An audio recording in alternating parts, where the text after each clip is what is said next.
Plus de 1000 milliards ont déjà été investis par l'Union européenne dans plusieurs secteurs au Bénin depuis le démarrage de ses interventions dans les années 60.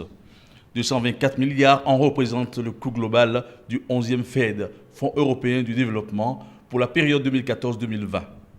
Il y a un appui budgétaire en préparation au niveau du secteur agricole et qui va toucher l'ensemble de l'enveloppe prévue pour l'agriculture. Et également, il y a donc des projets en préparation, un projet sur l'énergie. En marge des différentes communications qui ont meublé la conférence de presse, le chef de la délégation de l'Union européenne situe sur son appui à la décentralisation au Bénin. Nous mettons à disposition du gouvernement des fonds que sont directement transmis au fonds d'alimentation de cette politique de décentralisation au bénéfice des communes. D'autres appuis sont attendus, notamment au plan touristique. L'outil fondamental d'un développement touristique reste justement les parcs.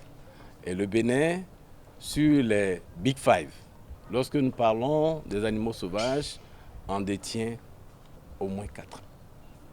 4. Ce qui veut dire que nous avons des atouts énormes sur le plan touristique qu'il va falloir valoriser. Mais valoriser ces atouts, c'est d'abord protéger les parcs. Et justement, nous aurons l'appui de l'Union européenne pour que les aires protégées puissent bénéficier des actions de conservation. Des bonnes relations entre le Bénin et l'Union européenne dépend l'accroissement du niveau de développement de ce petit pays de l'Afrique de l'Ouest.